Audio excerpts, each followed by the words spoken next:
Praise Lord, जय मसीह। मैं Stanley Macwan, मेरे YouTube channel Hindi Gujarati Bible study में आपका स्वागत है। मेरे चैनल को आज अभी इसी वक्त आप सब्सक्राइब कर लीजिए और परमेश्वर के ज्ञान में आप बढ़ते जाओ। इजराइल लोगों ने सुलेमान के जरिए एक पहला भवन बनाया और उस भवन को नबूकदनेस्सर राजा ने फूंक दिया। उसके बाद इज़रा और नहम्याह ने मिलकर उस भवन को दोबारा बनाया। जब दोबारा बनाया तो वो भवन भी आज इस धरती पर नहीं है और वहाँ पर तो अल अक्सा नाम की मस्जिद बनी पड़ी हुई है। सन 135 में तीतस नाम के एक बादशाह ने उस दूसरे भवन को भी फूंक दिया और अब बारी है तीसरे भवन की। तीसरा भवन वो भी फूंक दिया जाएगा। तीसरा भवन कौन फूंक देगा, कैसे फूंक देगा और क्यों फूंकेगा, वो जानने के लिए मेरे साथ इस वीडियो में अंत तक बने रहो।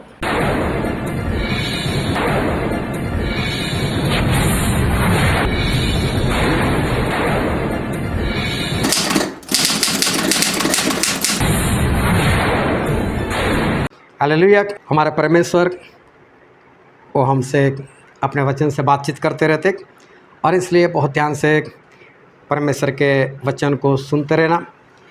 दाऊद राजा को एक बार चारों ओर की शांति मिली थी और इसलिए अपने महल में घूम रहे थे और घूमकर जब उन्होंने बाहर की ओर देखा तो वहाँ पर मिलापाला तंबू था।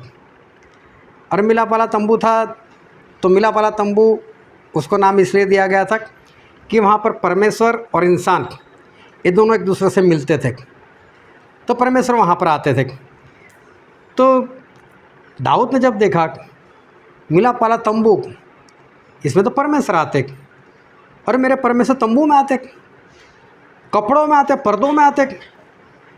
मैं इतने बड़े महल में रहता हूँ और मेरे परमेश्वर तंबू में, अच्छी बात नहीं है। उन्होंने तुरंत नातान भविष्यवक्ता को बुलाया, बोले इधर आओ। बोले क्या है राजा जी? बोले परमेश्वर पर्दों में रहते हैं, ऐसा कैसे चलेगा? मैं परमेश्वर के लिए बड़ा भवन बनाना चाहता हूँ और परमेश्वर को पर्दे में नहीं, एक बड़ा भवन बनाएंगे, उसमें परमेश्वर को रखेंगे। नातान बोलता है बहुत अच्छी बात है, परमेश्वर तेरे साथ है, बनाओ। लेकिन तभी परमेश्वर की आवाज़ आई, किसने बोला? दाऊद, तू मेरा मंदिर नहीं बना सकता, तू मेरा भवन नहीं बना सकता, लेकिन तेरा जो बेटा है सुलेमान, वो मेरे लिए एक भवन बनाएगा, वो मेरा मंदिर बनाएगा, लेकिन तू नहीं बनाएगा। तूने बहुत लड़ाई की है, तूने तो बहुत लोगों का खून बहाया है, बहुत लोगों को तूने मारा है, तू मेरा भवन नहीं बना सकता। तो परमेश्वर ने दाऊद को मना कर दिया, लेकिन एक भवन स्वर्ग में भी है और वो स्वर्ग में जैसा भवन था वैसा ही नक्शा बनाकर परमेश्वर ने दाऊद को दिया, ले इसको सुलेमान को दे देना। और इसी नक्शे के अनुसार सुलेमान जो है वो परमेश्वर का भवन बनाएगा।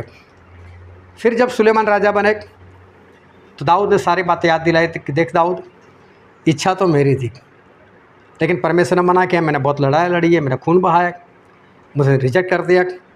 इस तू बनाना भवन, और देख भवन के लिए सोना चाहिए, चांदी चाहिए, सब कुछ मेरे पास है, लकड़े चाहिए वो मेरे पास है। फिर मेरा मित्र हीराम, उसको भी बोल देना पत्थर का काम है वो लेकर आएगा। उसके पास कुछ इंसान लोग हैं, कुछ कारीगर है, वो लोग तेरी सहायता करेंगे। लेकिन सब कुछ बताया दाऊद ने कि किस तरह से बनाना है, नक्शा भी दे दिया। और सुलेमान ने बहुत मेहनत से, जी जान से, पूरे प्रेम से, पूरा खर्च कर कर वो भवन बना दिया और भवन बहुत ही बढ़िया बना। लेकिन सुलेमान तो रहे नहीं, सुलेमान मर गए, उनका बेटा और फिर बरसों बीतते गए। लेकिन सुलेमान के जरिए बनाया हुआ भवन अभी भी था और अभी भी उससे परमेश्वर आते थे, याजक लोग भी जाते थे, परमेश्वर का जो काम करना था वो करते रहते थे। लेकिन एक बार ऐसा हुआ कि नबूकदनेस्सर नाम का एक राजा आया और कसदियों का राजा और आज का जो इराक है उसका राजा, वो बड़े क्रोध में आया, इज़राइल के ऊपर से चढ़ाई की और बहुत लोगों को मार दिया, उसने तलवार से काट दिया, बहुत लोगों को गुलाम बना दिया, अपने देश में लेकर गया। लेकिन साथ साथ में ये सुलेमान ने जो भवन बनाया था उस भवन को भी उसे फूंक दिया। उसके अंदर जो पात्र थे सोने के वो अपने देश में लेकर गया, लेकिन परमेश्वर के भवन को उसने फूंक दिया। लेकिन परमेश्वर के भवन को फूंका गया या तो नबूकदनेस्सर ने फूंक दिया, उसको जला दिया, उसका कारण क्या था? और बाइबल में ऐसा लिखा है, दूसरा इतिहास उसका अध्याय 36 और वचन 11 से 16 पढ़ दो। जब सिदकिय्याह राज्य करने लगा तब वह 21 वर्ष का था और यरूशलेम में 11 वर्ष तक राज्य किया। और उसने वही किया जो उसके परमेश्वर यहोवा की दृष्टि में बुरा है। यहोवा के वचन पुकारने वाले यिर्मयाह नबी के सामने दिन न हुआ। फिर नबूकदनेस्सर, जिसने उसे परमेश्वर की शपथ खिलाई थी, उससे उसने बलवा किया और उसने गर्दन अक्कड़ करके इज़राइल के परमेश्वर यहोवा की उपासना नहीं करने अपने मन को कठोर किया। वरन सब प्रधान याजकों ने और लोगों ने भी अन्य जातियों के से घिनौने काम करके बहुत बड़ा पाप किया और यहोवा के भवन को जो उसने यरूशलेम में पवित्र किया था अशुद्ध कर डाला। और उनके पूर्वजों के परमेश्वर यहोवा ने बड़ा यत्न करके अपने दूतों से उनके पास कहला भेजा, क्योंकि वह अपनी प्रजा और अपने धाम पर तरस खाता था। परंतु वे परमेश्वर के दूतों को ठट्ठा में उड़ाते, उसके वचनों को तुच्छ जानते और उसके नबियों की हंसी करते थे। निदान यहोवा अपनी प्रजा पर ऐसा झुंझला उठा कि बचने का कोई उपाय न रहा। बाइबल में लिखा है कि इन लोगों ने इतने बुरे काम किए, इतने पाप किए, और परमेश्वर ने फिर भी उनको बचाने का बहुत प्रयत्न किया। बहुत भविष्यवक्ताओं को भेजा, अपने सेवकों को भेजा, जाओ इनको कुछ समझाओ, इनको कुछ बताओ, लेकिन फिर भी किसी लोगों ने नहीं माना और परमेश्वर के विरोध में चलते रहे, परमेश्वर के विरोध में चलते रहे। और बाइबल में लिखा है इसके कारण परमेश्वर झुंझला उठे। झुंझला उठना मतलब आप कोई काम कर रहे हो, किसी को सुधारने का प्रयत्न करो, बार बार प्रयत्न करो, पे पैसे खर्च करो, पेट्रोल जला रहे हो, फिर भी सामने वाला नहीं मानता, फिर कैसा हो जाता है? फिर ऐसा होता है अभी तो मैं ही ख़त्म कर दूँ इसको, नहीं बच रहा है, बोलो मार ही दो इसको। परमेश्वर इससे झुंझला उठे और बाइबल में लिखा है कि कोई उपाय ना रहा। और फिर आखिर में क्या हुआ, आगे पढ़ते उसका 17, 18 और 19 वचन। तब उसने उन पर कसदियों के राजा से चढ़ाई करवाई और उसने उनके जवानों को उनके पवित्र भवन में ही तलवार से मार डाला। और क्या जवान, क्या कुंवारी, क्या बूढ़े, क्या पक्के बाल वाले, किसी पर भी कोमलता न की।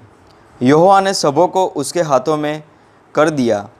और क्या छोटे, क्या बड़े, परमेश्वर के भवन के सब पात्र और यहोवा के भवन और राजा और उसके हाकिमों के खजाने, इन सबों को वह बाबिल में ले गया। और कसदियों ने परमेश्वर का भवन फूंक दिया और परमेश्वर की शहरपन्ना को तोड़ डाला और आग लगाकर उसके सब भवनों को जलाया और उसमें का सारा बहुमूल्य सामान नष्ट कर दिया। यहाँ पर लिखा है कि नबूकदनेस्सर राजा आए और उन्होंने आकर परमेश्वर का भवन फूंक दिया। लेकिन कारण भी बताया गया। क्या कारण था? कि परमेश्वर के लोग परमेश्वर के रास्ते पर नहीं चले। परमेश्वर ने बार बार अपने लोगों को भेजा, बचाने का प्रयत्न किया, लेकिन फिर भी कोई नहीं बचा। किसी ने परमेश्वर की वाणी को नहीं माना। इस कारण आखिर में परमेश्वर की ओर से सब कुछ हो गया और नबूकदनेस्सर आया और उसने सब कुछ जला दिया। लेकिन इसके पीछे परमेश्वर पक्के थे और परमेश्वर ने नहीं चाहा कि अब मैं इस भवन को रखूं, क्योंकि भवन काम का नहीं रहा और सभी लोग परमेश्वर के विरोधी हो गए थे। इस कारण नबूकदनेस्सर ने इस भवन को जला दिया। आज तक किसी की हिम्मत नहीं हुई थी, लेकिन हिम्मत इसलिए हुई क्योंकि सभी लोगों ने पाप किया। वर्ष बीत गए, सभी लोग गुलाम बन गए। 70 साल के बाद कोरेश नाम का राजा आया और कोरेश नाम का जो राजा था वो भी अन्य जाति से था और उसको परमेश्वर ने सपना दिया और सपने में उसको बताया कि जो सुलेमान वाला भवन फूंका गया है, जला दिया गया है, उसको फिर से बनाओ। तो राजा ने जाहिर कर दिया कि जो सुलेमान का भवन फूका गया है उसको फिर से बनाओ बोले। और जो भी यहूदियों में से जो भी लोग हैं, जो लोग जाना चाहते हो लोग जाओ। अपने लोगों को भी बोला आप लोग भी सहायता करना चाहते हो सहायता करो, पैसों की सहायता, सोने की सहायता, चांदी की सहायता, जो भी करनी है करो, लेकिन उस भवन को एक बार फिर से बनाओ। और इज़रा, नहम्याह उन लोगों ने बहुत मेहनत की और बहुत मेहनत से उन लोगों ने फिर से ये वाला भवन जो है वो भी बनाया। लेकिन आज देखो वो भवन नहीं है, आज वो मंदिर भी नहीं है, वो मंदिर गिरा गया। लेकिन जब बाइबल ख़त्म होता है तब तक किसने उसको गिरा दिया, किसने इसको जला दिया, वो बात बाइबल में नहीं है। क्योंकि बाइबल सन 96 में ख़त्म हो गया, मतलब उसका लिखना ख़त्म हो गया।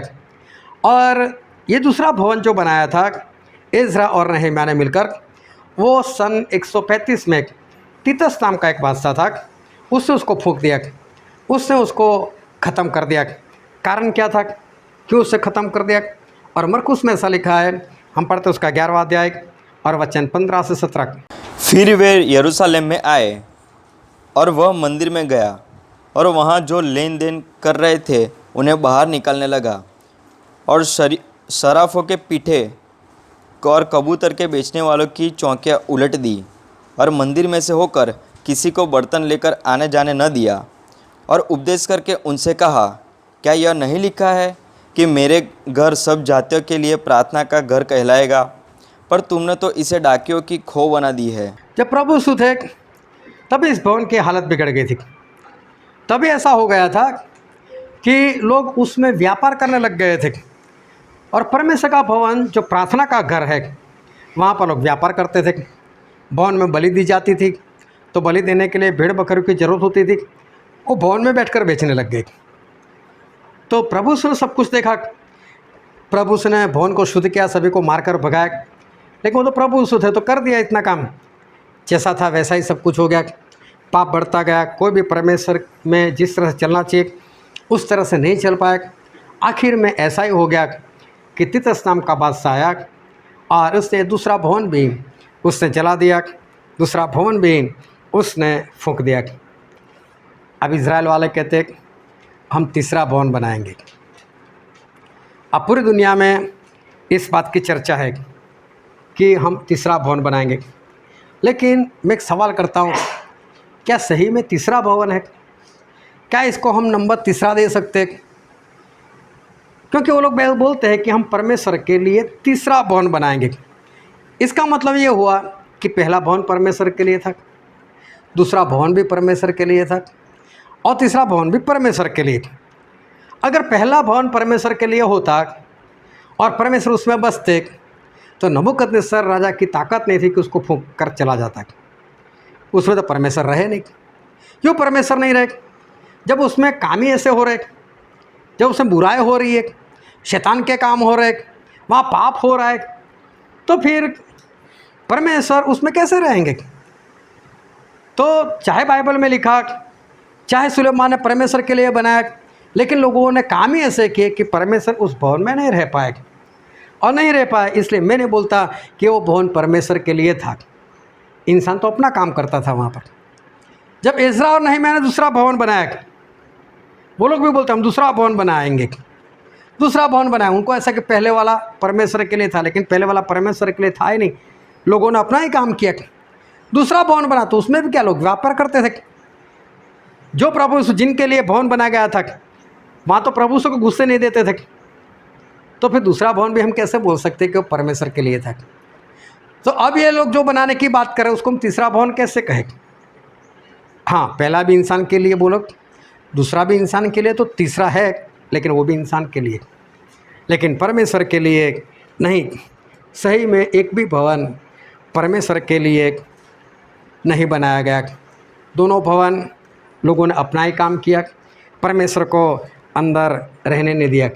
लेकिन अब परमेश्वर ऐसा कहते हैं, और बाइबल से एक वचन पढ़ते हैं, पहला कुरिन्थी इसका 3 अध्याय और 16 और 17 वचन। क्या तुम नहीं जानते कि तुम परमेश्वर का मंदिर हो और परमेश्वर का आत्मा तुम में वास करता है? यदि कोई परमेश्वर के मंदिर को नाश करेगा तो परमेश्वर उसे नाश करेगा, क्योंकि परमेश्वर का मंदिर पवित्र है और वह तुम हो। यहाँ पर परमेश्वर ऐसा कहते हैं कि तुम्हारा शरीर वो परमेश्वर का भवन है, तुम्हारा शरीर वो परमेश्वर का मंदिर है। मतलब हमारा जो शरीर है वो परमेश्वर का भवन है। और परमेश्वर बोलता है जो कोई इसका नाश करेगा, किसका? इस शरीर का, परमेश्वर के भवन का, तो भी परमेश्वर क्या बोल रहा है? मैं उसका भी नाश कर दूंगा, मैं उसके शरीर को मैं नाश कर दूंगा। अगर वो मेरे भवन का नाश करेगा तो मैं भी उसको नहीं छोड़ूंगा, मैं भी उसको नाश कर दूंगा। इसका मतलब परमेश्वर ये कहना चाहते हैं कि सुलेमान ने भवन बनाया, उसको फूंका गया। इज़रा नेहम्याह ने बनाया, उसको भी जला दिया गया। अगर आप अपने शरीर को अच्छा नहीं रखोगे, आप अपने शरीर को पवित्र नहीं रखोगे, तो परमेश्वर बोलता है मैं इसका भी नाश कर दूंगा। दो का तो नाश हो गया, लेकिन ये तीसरा है उसका भी मैं नाश कर दूंगा। लेकिन ये तीसरे भवन का मतलब हमारा जो शरीर है उसका नाश कैसे होगा? और परमेश्वर क्यों करेंगे नाश? वही पहले दो वाले काम, पहला जो भवन बनाया और जिस तरह से परमेश्वर ने अपने लोगों को भेजा, यशायाह को भेजा, यिर्मयाह को भेजा, यहेजकेल को भेजा, लोगों ने परमेश्वर की बातें सुनाई लेकिन लोगों ने नहीं मानी, परमेश्वर की आज्ञाकारी नहीं की।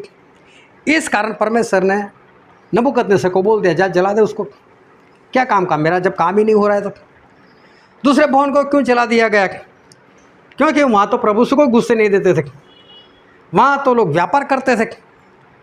तो फिर तीतस नाम का बादशाह है, उसने उसको भी फूंक दिया। परमेश्वर नबूकदनेस्सर को भी और तीतस बादशाह को भी रोक सकते थे लेकिन नहीं रोका। क्यों? क्योंकि वहाँ पर परमेश्वर का कोई काम नहीं होता था। अगर आप अपने शरीर से परमेश्वर का कोई काम नहीं करोगे तो फिर इसका भी क्या होना चाहिए? इसको भी फूंक दिया जाएगा। और मालूम है ये भवन को, ये मंदिर को कहाँ फूंका जाएगा?